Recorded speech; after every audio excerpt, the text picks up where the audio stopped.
right, we will go ahead and get started. Welcome. Please note that this session is being recorded and the webinar will be about 1 hour in length. We're waiting just a few minutes to get started, so we'll wrap up by 2 p.m. If you have any questions for our panelists during the session, you can put them in the chat. We are encouraging your questions and discussion, and we'll try to get to as many of them as possible during the session today. The intention behind having this Teams meeting with open chat and even open conversation is that we will be able to take some live questions at the end and be able to see the chat as it's coming through during our conversation today. However, that means that we need to be sort of disciplined about making sure that we're all on mute, with the exception of our speakers. Some of our speakers are also joining from their homes, so please welcome any pets or family or deliveries that inadvertently join our discussion today. So I'm Rebecca Friedman. I'm the founder and president of Koru Strategies and a supporter of the LA Women in Technology Initiative, and I'm honored to moderate our session today, which is around developing a mentorship program. To start our session, I'd like to ask Karen Loquet, the sponsor of the county's Women in Technology program, to offer some opening remarks and share about the recent evolution of the program and some things that they have coming up. So I'll hand it over to Karen to start. So thank you, Rebecca. So good afternoon, everyone. So as Rebecca stated, I am Karen Loquet, co-founder of the LA County's Women in Tech Los Angeles and the Auditor-Controller CIO. And I'd like to welcome you to our mentorship series today, where we hope you can take away some tips on how to create a mentorship program in your organization. The Women in Tech LA organization was created because we happen to see several of the inequities for women in the technology field in Los Angeles County. We hear a lot of buzz today around diversity, equity, and inclusion, and we wanted to take action to reduce some of the inequities in tech. So we know today that there's about 56% of women are leaving the tech field over men, citing the lack of growth and support, lack of increase in salary, because they kind of get stuck along the way. So by providing training for our employees, like data science boot camps, project management certifications, by modeling leadership and creating mentorships in LA County, we are providing career paths. Additionally, we give back to our community by being partnered with some of the nonprofits in our area, like Empower Her Institute for middle to high schoolers who are interested in STEM.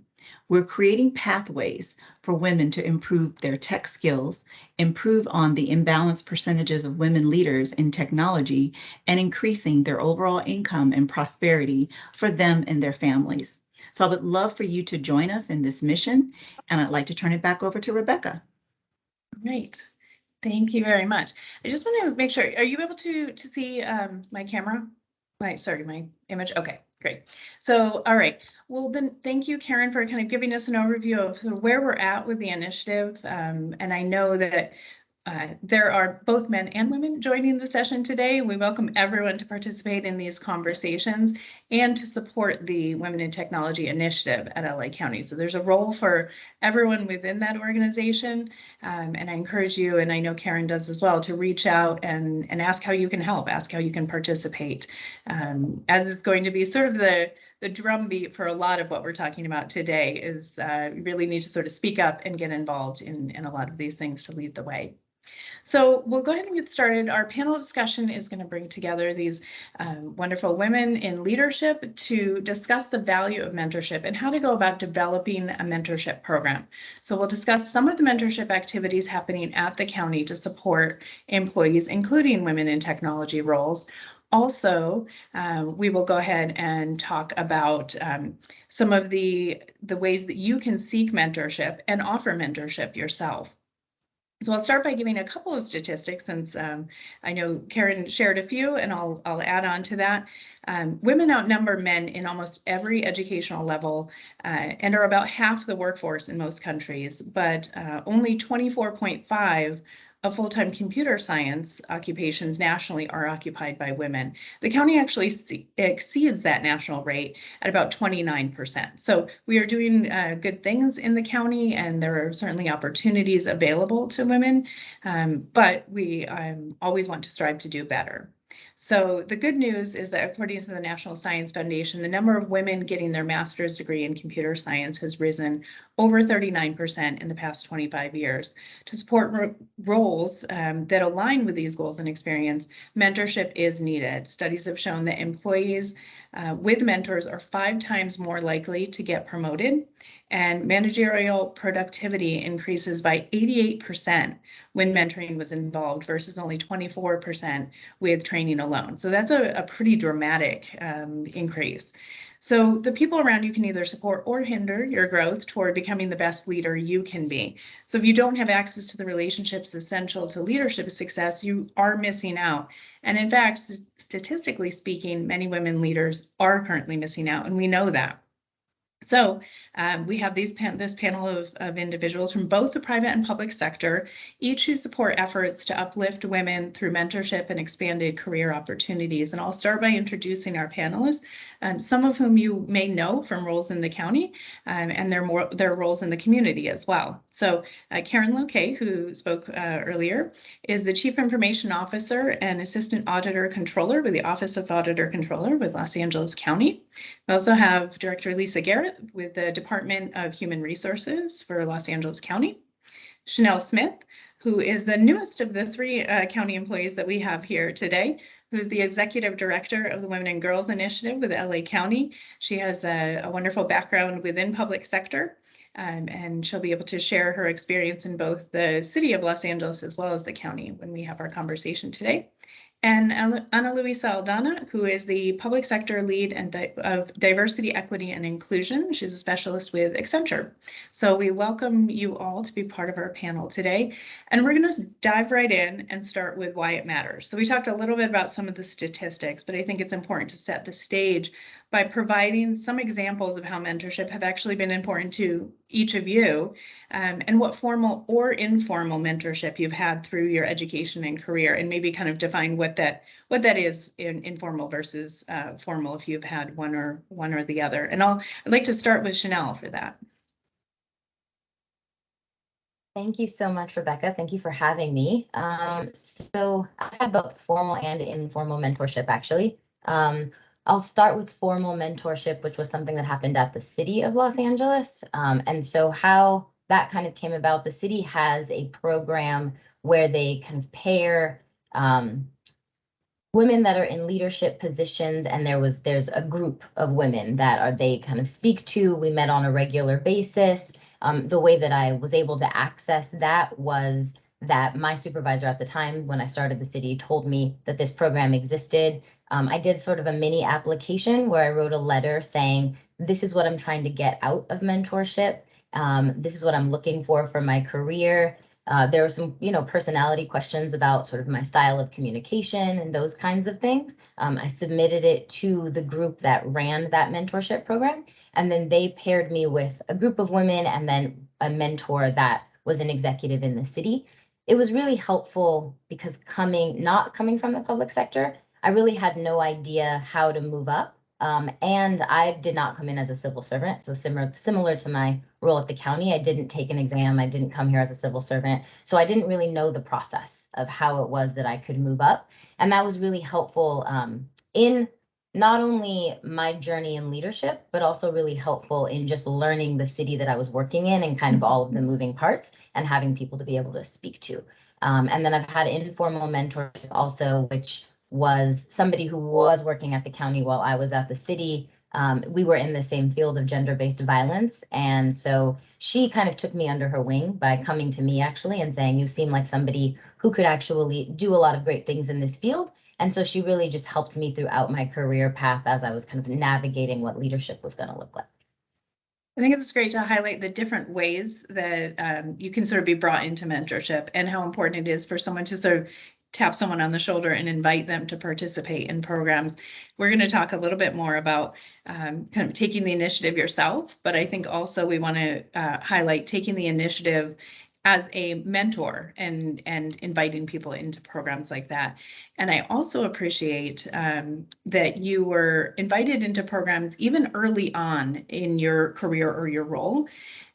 We all too often sort of wait until someone's passed a certain milestone or achieved a certain, step in their career or something or other before we invite them into those programs. And it's so important even early on to recognize leadership and recognize the value of mentorship.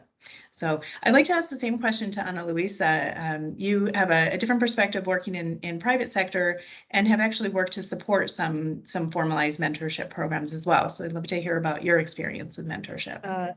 Yes, thank you. And I just want to thank you, Rebecca, and then Lisa, Chanel, and Karen for having me on this panel representing the public part of what I do in my career, which is in the private sector. And much like Chanel, right, and likely for Lisa and Karen, I have been blessed with receiving mentorship throughout my management consulting career.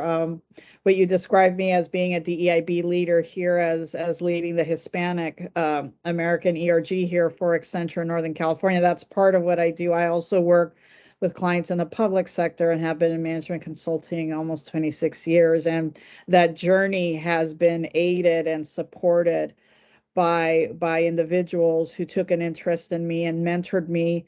And some of that was similar to Chanel, right? Someone tapping me on the shoulder and saying, hey, you're someone I'd like to spend time with to get to know you and see how is it that I can help you, or formally, right? I'm actually in a formal mentorship program right now with a Latina, which as a Latina, right, much like our colleagues in the African American and Black communities, right? You get higher up in the organization, suddenly you look up and it's like, okay, seeing a lot of white people here. We're the people who are like me with that shared experience or look like me. So privileged right now that I'm part of High Tech, which is the Hispanic IT Executive Council organization. I do have a mentor. I'm about to graduate from the cohort I'm in right now, and I've been asked now to make sure that I raise my hand to become a mentor. Right. So that's what it is, right? We are given gifts of time from other individuals, but we also are expected in turn to look back and help pull up. So that's from my own professional side, but as a leader here at Accenture, we do have mentorship programs that are in place that are formal. You can sign up for them, but I have found that people just come to me and ask, would you consider being my mentor? So I think my informal mentorship over the years, it's been many dozens of individuals, primarily from a BIPOC perspective, but I'm open to anybody, women in tech, right? I want to make sure that they see the women leadership and are feel mentored and supported. And sometimes it's just been people new to consulting and what's it like and what do I need to know? And would you mentor me in understanding on how to be a better management consultant? So it's very multi-dimensional, I will say. But and we'll talk more even about that, how there are different reasons why people come into mentorship, right? And different things that they're looking for out of that.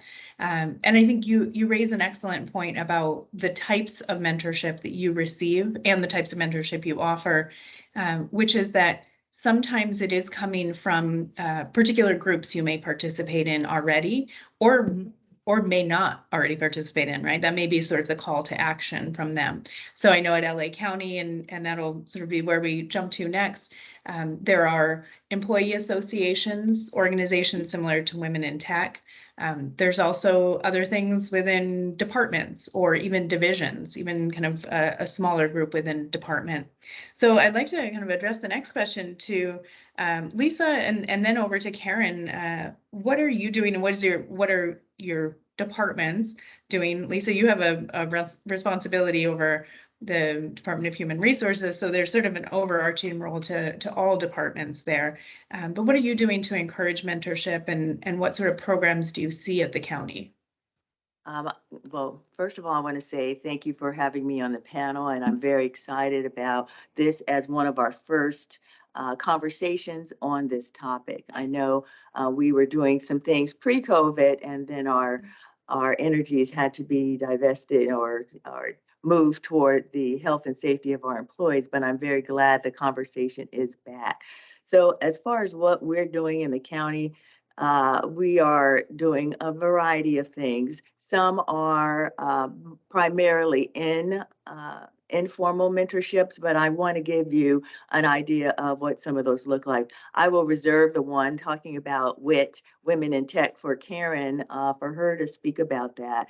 But as far as the County of Los Angeles, we have first several leadership programs that have components of mentorship. So for example, we have the Leadership Development Program for mid-level and senior executives. We have a Supervisor and Manager Development Program. We have Succession Planning Program that goes out to every single department, all with mentorship capabilities or components where the teachers or the managers within those organizations help to build the mentorship program.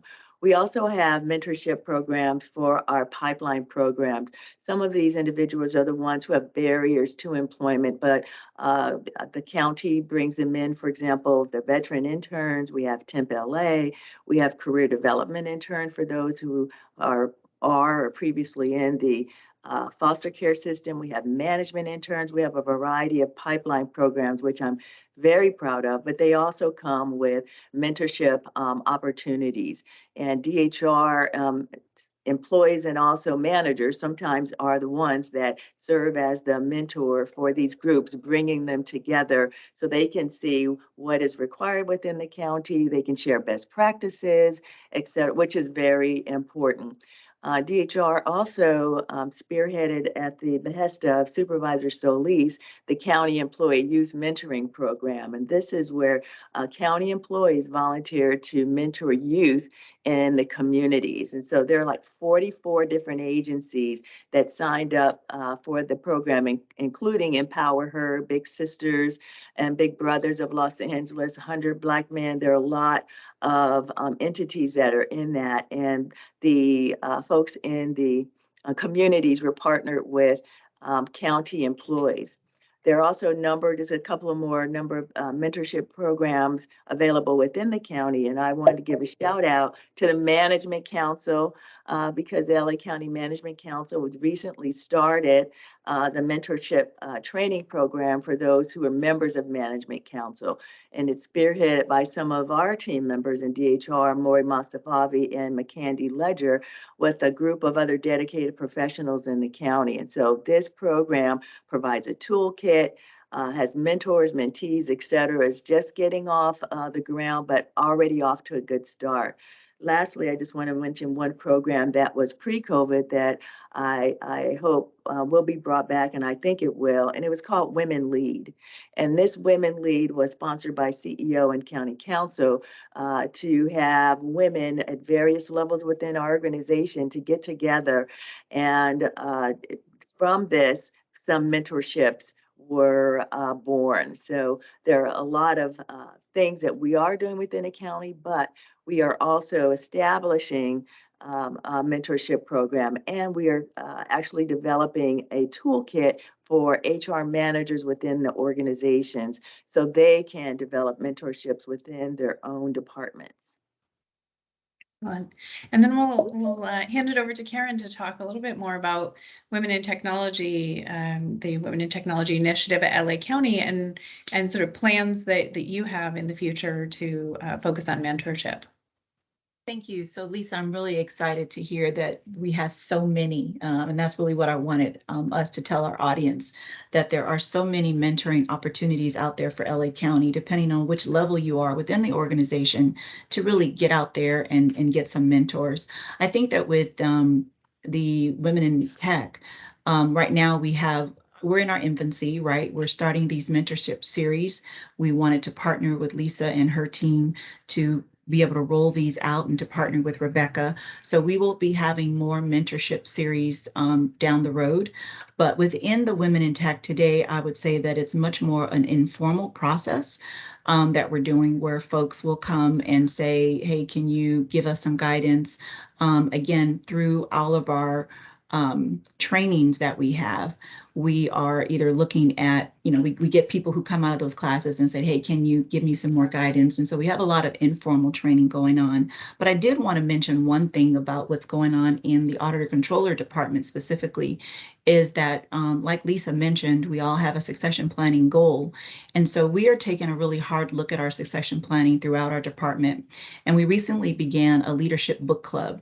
It's not optional, right? If you are an executive within the executive ranks, you are required to be a part of this team and to go through these leadership books. But I think that what happened was we found some silver linings while we were going through the program. So what we're doing is we're really discussing what I call the good, the bad, and the ugly of leadership. And so in our next series, so we went through that series, we finished that last year. In our next series, what we're doing now is we are targeting 2 levels down within our organization, lower in our organization, to really talk about kind of where that rubber meets the road in leadership. And so this is where I think the development and the growth really happens, when we model the behavior that we want repeated. So we're all kind of going through this. I call it the Leadership Book Club, but it's really all about development and employee development and succession within our department. And I said, basically, it's not enough just to have the top leaders to get the training, right? We want everyone in the organization understanding the role of, or their role in accountability and ownership from the bottom to the top. And that way, when the board or the CEO calls, you have to be ready, right? And your boss may be absent that day. So you always want to be ready. And so we're trying to give our staff the toolkit, as Lisa mentioned, a toolkit to reach into their toolkit and be able to come out with really good solutions. Karen, when you said that that it was not an optional book club, I was sure that you were about to say that it was optional. So I appreciate that you're being consistent about, lessons that leadership are taking on. And I think that's an excellent example of what may be considered informal mentorship or group mentorship. And it really is an example of how many different ways we can give or receive mentorship, right? And a book club, which may be a sort of a simple task to organize, and could be in many cases, or in most cases, voluntary for individuals to join, is a great way to kind of gather people who are sort of similarly looking to build their career in a particular direction. Also a great way to use the resources of the LA County Library. Just want to give a little plug there, right? So you can get your audio book or get your check out your paper book, either one. So a lot of resources available there. On that note, I'm gonna sort of jump ahead to another question that we had. Actually, first I want to hear a little bit from Chanel about what your organization is doing particularly. So you have a very distinct role in sort of uplifting women, both employees at the county as well as residents of LA County. So it's a large task. And I just wanted to hear, so what you're doing in this space that is either formal or informal mentorship groups, and offering even kind of leadership positions that may kind of foster that mentorship. Yeah, so we work with the, similar to Women in Tech, there's a Women in Trades Advisory Council in the county, and they have, it's a formal kind of mentorship program with women that are working in the trades industry. The goal is to try and get more women in the trade and to increase the amount of hours that women in trades are actually working on county projects. So I think that that's a really exciting one, because with that, you're also kind of breaking up some gender stereotypes in that, trades are a career similar to tech that is seen from the outside world as a male-dominated field. And so taking the energy and actually being really intentional about the fact that careers that used to be viewed as predominantly male or predominantly female actually don't have to be that way. That's something that kind of we created as a society, not something that is inherent to either gender. With that, we're also doing what's called a gender impact assessment. So all of our 40 now county departments will be going through the gender impact assessment. We are in cohort 2. So we've got 5 departments right now. And what we're tasking our executive leadership of each department to look at is how you act as an employer, how you act as a service provider and how you act as a partner. And by a partner, meaning like, how do we influence with county dollars fields that maybe we don't actually have direct control over? So all of our department heads are looking at their workforce, their leadership, and the services that they're providing to the community. And we've had some really interesting things come out of that, where each department has really intense gender impact coaching with a consultant that we've brought on. And so we actually help them look at kind of where is there inequity in your department that is most of the time not something that that's intentional, something that kind of happens through policies and procedures. And so looking at their mission statement through a gender lens, looking at the services they're providing to the community and who is accessing those services, and is that gender balanced? Are we providing services that are balanced for all the genders that are through the community? If you have your workforce or your leadership is gender imbalanced, what does that look like? We had a really great example, I think, from Parks and Rec that was able to look at their lifeguards. And in breaking it down, looking at it through a gender lens, they realized that their lake lifeguards were mostly male and their pool lifeguards were mostly female. Pool lifeguards are a part-time position, while lake lifeguards are a full-time position. So they were able to see very quickly that they had kind of a natural feeder pool into these full-time, more stable positions that would help balance gender. And so those kinds of things are what are coming out of the gender impact assessment. So we're really excited to be able to work with all of the departments. The board has tasked us in doing that in the next 2 years. So really excited to be able to say that LA County, we will be the first county as a whole to do this in-depth kind of process where we're actually looking at how it is that we are treating not only our employees, but also our constituents. Excellent. No, I think that's fantastic. And it's great to hear that it's very specific and focused on an area of need. And I think when we talk about mentorship, there's value in mentorship no matter what, right? Everyone can gain some value from mentorship. Every woman, every man, anyone in any role in their career can get some value from mentorship. However, to be able to also look at it in a very pointed way to make change, to influence issues that we see, problems that we may see, like you said, whether intentional or unintentional, most often unintentional in these cases, it's important to know the data behind what we're trying to solve. So I appreciate that you're spearheading that work. That's fantastic. I'd like to go back to Lisa and also Ana Luisa to talk about some of these formalized mentorship programs that we may see at the county and how people, or actually you're welcome to address informal as well, to how do you suggest people go about taking on forming a mentorship program? We've seen, and I see a few people from ISD on the line. You're welcome to do a little hand raise and say hello. I know that ISD launched a program, a sort of pilot program within their ITS, their Information Technology Services Division. Hello, ISD folks. And we had a number of people participate in that program. Sometimes there are perceived barriers to forming these programs, and sometimes there are sort of just, what we're kind of imagining are perceived barriers. Lisa, what advice would you give to individuals or to department leaders who are interested in forming these programs? And what are those perceived barriers reality? Thank you. Sometimes the perceived barriers may be reality, but in most instances, I think they are not.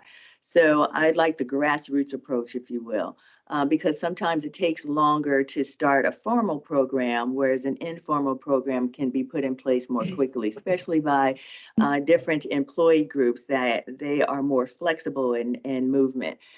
So whether it's formal, where you actually have like leadership objective plans and goals and outcomes, those are wonderful, and accountability partners. You can also do that informally. I would say first a unit, it could be a unit, it could be a department, it could be the county. Start with a survey of the individuals who might be interested in serving as mentors or mentees. Sometimes the mentors want to pay it forward.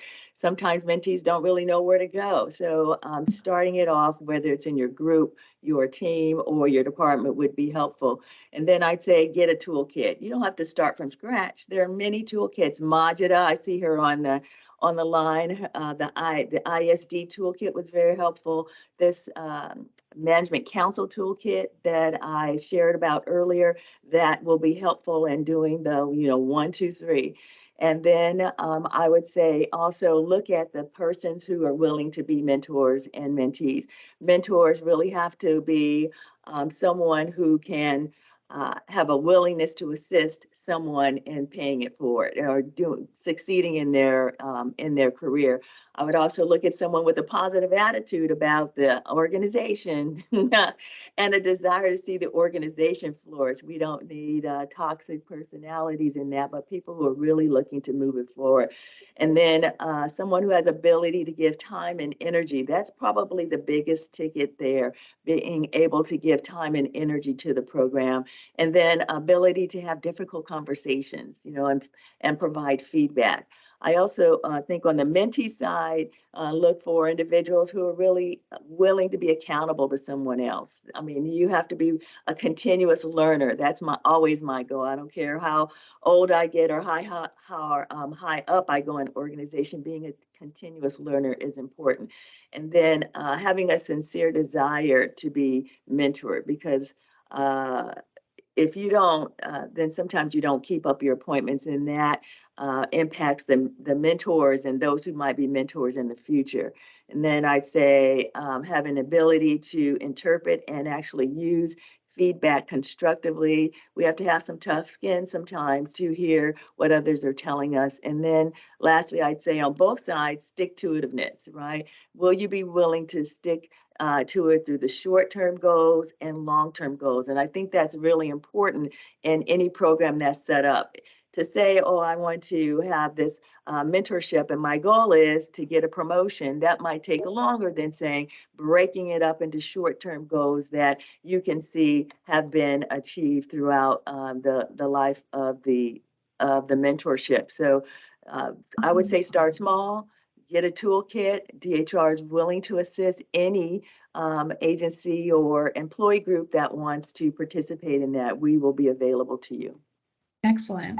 And to speak on some of those characteristics, I'd like to ask Ana Luisa to talk a little bit about the characteristics of a good mentor and a good mentee, which Lisa touched on as well, and those qualitative versus quantitative benefits. How do we actually measure what is a successful mentorship program or even a successful mentorship relationship? And those are important things to sort of think about and even know as you're reaching out to someone to invite them to be a mentor or to be a mentee. So love to get your take on that. Yeah. So yes, Lisa brought up some very key points. First and foremost, this is a relationship, and in all relationships, as we all know, commitment is the key ingredient to make it successful. So there has to be commitment both from the mentor as well as the mentee, regardless if it's a formal program that has been set up in an organization or you're doing this organically because there's something about that other individual that you either want to guide and help or receive and grow oneself, right? So regardless if it's formal or informal, there needs to be that commitment. Being clear on what mentorship is, right? I think some people think, oh, it's like I'm going to be coached on how to do something, and that is different than what the mentor-mentee relationship is all about. A coach is going to come in because you're driving to a very specific outcome. So the sports coach is the perfect visual, right? That's somebody who's working with somebody on a very cadence basis. They're driving to a certain outcome, and they're really gonna work with you to make sure that you are ready to achieve and succeed and go beyond that outcome, right? Mentorship is more holistic. It is about that development of that person. And in this case, it would be the development of that person in a professional setting. And in this case, we're talking about as a woman in IT, right? So that is the holistic view that needs to be taken. So being very clear of what is going to come out of this mentoring relationship, right? Again, if you want to drive for a certain outcome, then you're probably looking more for a coach versus a mentor. And some of us have been blessed with mentors that have grown and evolved with us over the years, but typically, right, the mentorship relationship that develops between the two individuals usually has a time span, right? It's covering somebody who's at a certain level in the organization, mentoring, pairing up with somebody who's a little bit higher and helping in that leadership development or that development as a professional, right? And understanding that that it's not going to be forever, right? It's going to evolve, it's going to change, and acknowledging when that time frame might be, right? Sometimes there's a natural acknowledgement as to the relationship having reached a natural terminus, or there's an agreement, right? We're going to have this relationship mentor-mentee over the next 12 months, right? And I've experienced both, right? And so just making sure that, especially if it's not articulated, right, that when the time comes, you thank the mentor with grace and commit to helping someone else in the same capacity now that you've grown and developed. Excellent point. I mean, and even that time limit, it's interesting. It can turn a informal mentorship into a sort of formalized mentorship where you have said, over the next year, I would like to work with you to achieve these goals. And that's one of the next questions we have. Great sort of segue into our next question, which I'd like to ask of Chanel. Advice that you have in kind of finding a mentor, you know, what would you want to ask them to be really specific about your needs for them, and to kind of change that informal to formal in terms of mentorship. And when we're talking about that, I want to be clear that we don't have to necessarily have a program to have mentorship, right? We can ask for one-on-one, and that can be either formal or informal. And I also appreciate what Ana Luisa said, because it becomes a little less daunting to a mentor when you're asking and being specific about what you need from them. So I'll let Chanel sort of expand a little bit more on advice that you have around what you would ask for a mentor, what you would recommend people ask of a mentor when they're making that request. Yeah, I really love what Ana Luisa said about being specific and recognizing the difference between a mentor and a coach, right? That if you're saying what I want to do is get promoted to this particular job category in the next 6 months, that a coach might be more appropriate for that. But like everybody is saying, you have to know what it is. Start with knowing what it is that you want to get out of this mentorship program. What are your professional goals, long-term professional goals? And then looking at who do you think that can help you, have sort of the tricks of the trade or the tools that Lisa and Karen were talking about to be able to get there. And being really specific when you're asking your mentor, what is it that you're trying to accomplish? I also think that it's really helpful to let them know kind of what your communication style is, right? We don't all receive information the same. We don't all give it the same. We don't all receive feedback in the same way. And to Lisa's point, it's really important in a mentorship relationship to be able to receive feedback and then to be able to kind of take things people are saying, try them out, come back and say, I tried this, that didn't work this way, this worked really well. And what tools do you have for me to be able to succeed? Also being clear about your personality type. It is really a relationship, and a mentor is there to help you gain the tools that you need in order to accomplish, your long-term goals.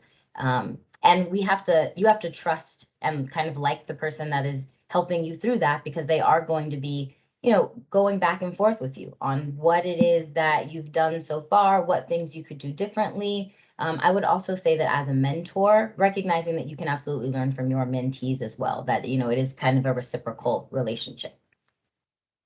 That's excellent. And I'd love for anyone who has had a mentor, or anyone who's interested in having a mentor in the future, to sort of put one of the characteristics that you're sort of either really appreciated or are hopeful about having in a mentor. You can just pop those in the chat. Love to see what people would experience there. And Karen, I hope we'll be able to do some sort of follow-up survey with the attendees from this to find out more about their personal mentorship experience, what they hope to gain, and what they've already experienced, either within the county or outside.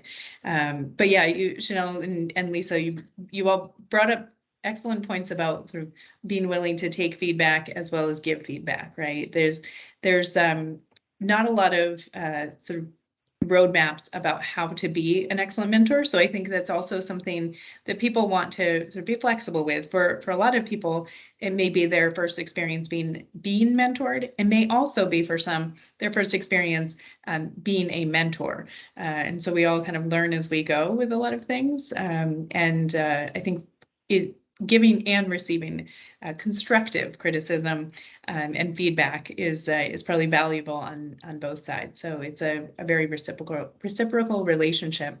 Karen, in sort of preparing for this webinar, we also talked about the benefit that folks receive from being a mentor. I wonder if you could talk a little bit about that as well. I think we often think about it maybe a little bit one-sided and sort of taking from the relationship. But I would love to hear about experiences you may have had or things that you can sort of imagine are the benefits of being a mentor. Yeah, I think that, like I said, I have people who come all the time asking, me for opinions, asking me, again, is it a coach or is it a mentor? And so with my technology background, I can do some of the technology coaching, but it really comes down to the relationship. And I think that what happens is a lot of folks somewhat get intimidated, like they'll look at me or Chanel or Lisa and say, oh, they're too high in the organization, and so I can't ask them anything. And that's really not true, right? I know Lisa, again, we're all very busy, but folks stop me all the time, or folks send me an email. I tell them all the time, email me, because I will get to the email and I will read through whatever their questions are, right? And say, okay, look, this is what I think you can do, or, have that conversation with them. So I get stopped all the time. But I think it's important that we all understand also that as a mentor, we are also getting a benefit, right? Yet you are looking at the fact that you are helping to change someone's life. You are developing this individual so that they can have a better path, so that, they have some other career opportunity. I know for me, it's really about helping the next, level, the next generation.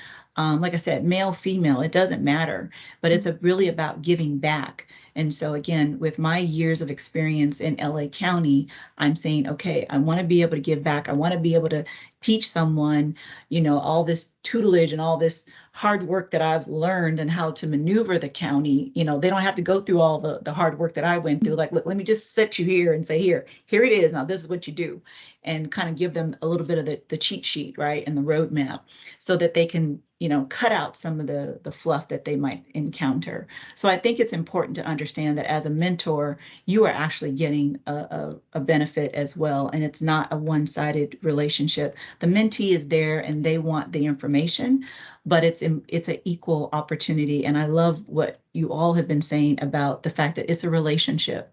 And so you want to make sure that you want to be in relationship with others to help and to develop them. Because if you don't, then you shouldn't be a mentor, right? Yeah, so it can't be a one-sided event. And I think it's hard for anyone to deny how much we learn from teaching. Right. So because we often don't reflect on what we know, it's just information that's there. So taking the time to stop and actually articulate the knowledge that we have to be able to share that with others is an incredible opportunity for leaders. So I think that's another excellent benefit. And you were bringing up some great points that I think are valuable for people to think about as they're looking into what would make a good mentor for them. So is it that they're looking for career growth? Are they looking for perhaps exposure to different individuals or contacts? Or is it more of a skills-based mentorship? In which case you might want to go to someone within even specifically within the division of your organization, not even just the organization at large, but people who do similar work, to look for someone who you want to emulate the type of work that they do, and target that individual as a mentor. So I want to hop over to one of the questions that came up in the chat. Veronica had an excellent question around mentorship. Mentors can help navigate a career effectively. Have any of the panelists also found advocates in their career that, unlike mentors, can help create opportunities for you? So we talked about mentorship, we mentioned coaching. What Veronica's talking about is actually usually referred to as sponsorship. We actually talked about that concept in the last series of this mentorship webinar, which is a little while ago, where we talked about sort of the value of mentorship in general. And we talked about the difference between mentorship and sponsorship. So I'd love to, anyone who's of our panelists who's interested in sharing, have you ever had, whether in the current position you're in now, in previous positions, had sponsorship as a value? I see Ana Luisa nodding, so I'll let her take the question first. Yes, I actually provided a response here to Veronica, but to Okay. summarize it, yes, absolutely. And like mentors, right, this could come informally, someone who's taken note of you and saying, this is someone I want to make sure is supported in their journey. And sometimes you may not know that they are advocating or supporting on your behalf. I always want to be very intentional, and I want to ask for that. But sometimes I have been the recipient of something has come about. I'm surprised, and then I want to know who advocated for me, who supported me, and because I do want to go thank them, right? And sometimes I've been successful and sometimes I have not. So it can come by in both ways. I would say it's always best to be very intentional about asking for someone to be your advocate or your support.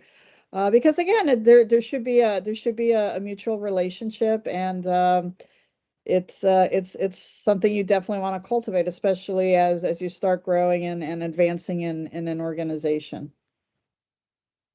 Rebecca, I'd like to just say something on Yeah, that. absolutely. So yeah, so I had a situation where I just happened to run into, it was a then director, but we were just, it was small chat, side, what do you call it? Hallway conversation. And, mentioned again, my goals and what I wanted to do. And that was it. And it wasn't for, until years later that I found out that director had left, a new director was on board. And they were the ones who told me that the previous director said, look out for her. And I was like, wow, really? And it was just like a hallway conversation. But again, and this is why I tell people all the time, leaders see things in you that maybe you don't see yourself. Yes. And so you may think it's a small conversation, but they see it as, oh, this is an up and coming person. This is a person that I would love to sponsor. But again, they did it quietly and I didn't even know.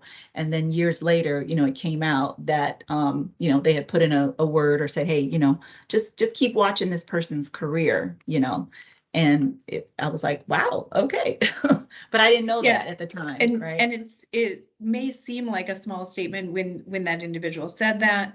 And sponsorship can be more long-term, can be more formalized, can take on a little bit of the format of a mentorship program in some ways, but there are different tasks. And in some cases, it can just be sort of an uplifting statement or two, or advocating a little bit behind the scenes, to put in a good word for someone, and in a way that's really just sharing your observations of that individual. Right. So sponsorship, and I think this is an important thing to address, that mentorship can come from someone within your organization, within your team, within your field, really just about anywhere, right? Anywhere there's some sort of similarity with the work that you do, or things that you are doing in day-to-day tasks. Sponsorship almost always is going to come Yeah, sponsorship is going to come from within your organization, because that person does have to have observed you in your work for usually a good period of time. But Lisa, yeah, go ahead and add to I was that. going to say, I've seen it both at a team level and also at an organizational level. On a team level, with someone who was more experienced than I in this particular job that I was doing. And I said, you know what, it looks like the county, it wasn't the county, it was the city attorney, they are using my work. But they're getting much more money than me. There's something wrong with this picture.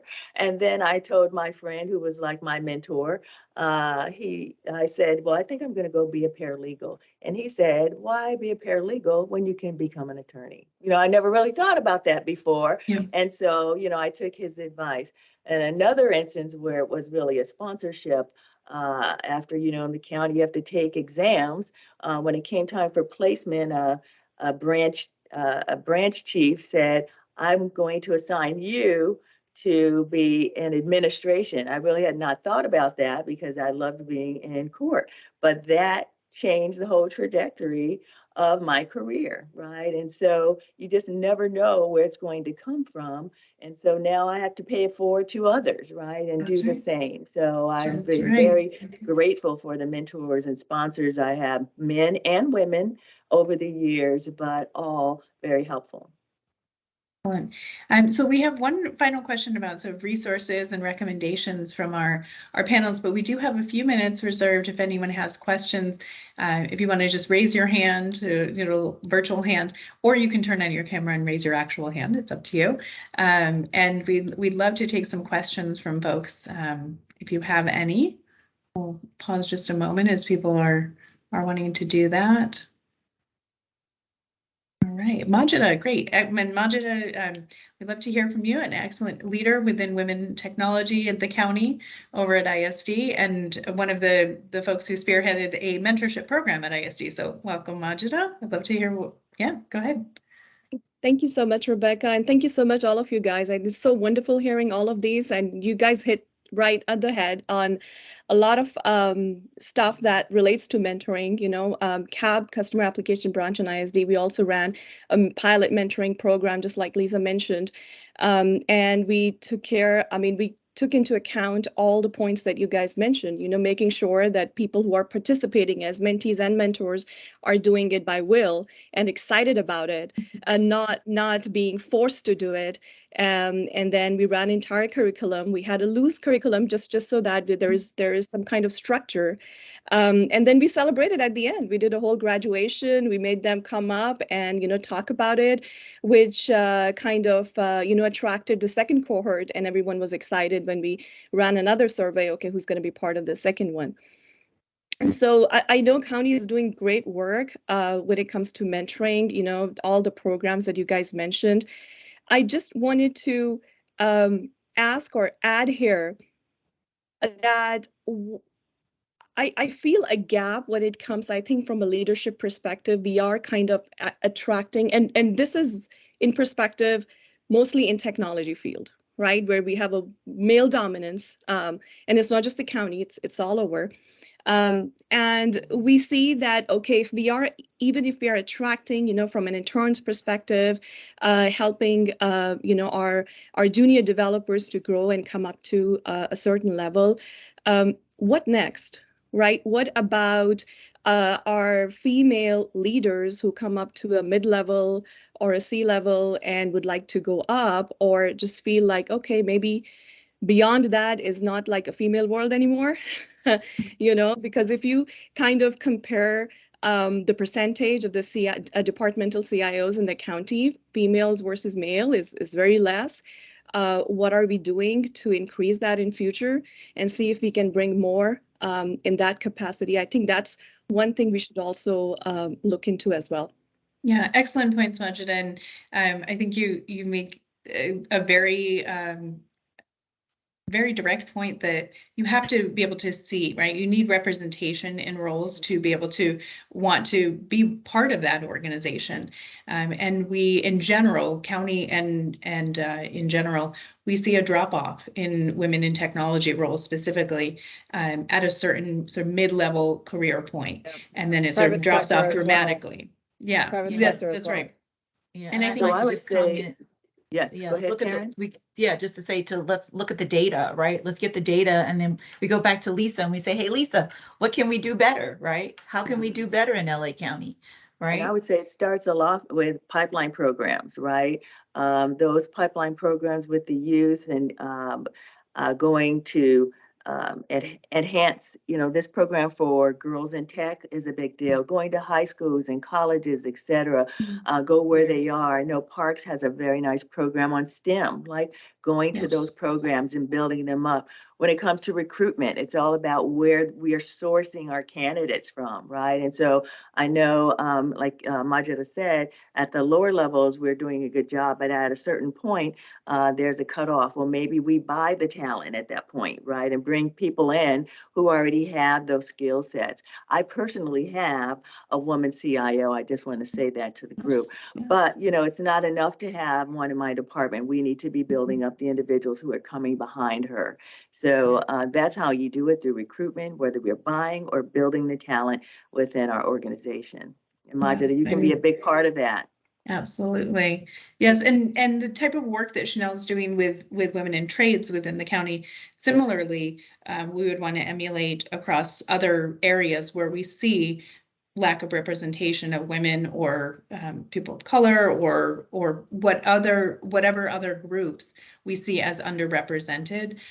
We do need that data to back up that, it needs to be evidence-based. So I appreciate that Chanel is doing work in those areas to really push things forward. So we'll move on.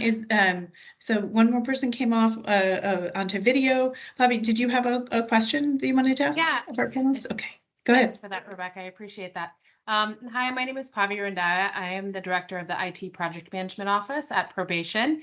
And I just want to share a quick plug. I came over from the private sector and I report to Jim Green, who is my boss, and him and I actually met at WIT. So I pinged Rebecca about this, that I am happy to assist anybody with being a mentor or a mentee, and I just wanted to applaud the efforts at LA County, particularly through WIT, since that's where my boss found me.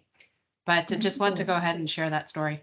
Yeah, and that's excellent. We were Bobby. talking about pipeline, right? So we need to look to where people are, where the talent already exists, whether it's inside the county or external as well. And I know that you've been with the county for a little while now, but welcome, still welcome. Thank you. And with that, I think that that's an excellent segue to our very last question. I know we're right at time, but for those folks who can stay on for just another minute or two, I'd like to ask the panelists to just share one quick resource, organization, book, something that they suggest to folks around this developing a mentorship program, or if it's just related to career development, please share that as well. So we'll start with Karen. I'm just going to say, stay connected with WIT LA, because we're going to be doing some amazing things, and we need the amazing people to assist us. So. Excellent. All right. And we'll get that information out to people in a follow-up. Ana Luisa? Put it in the chat. So Thank you. I'm going to recommend two organizations because very famously, and again, I'm taking this from a BIPOC lens, really looking to continue to increase our numbers, especially at the executive level, but they're really taking this, getting the talent early on and helping and shaping and rising them up.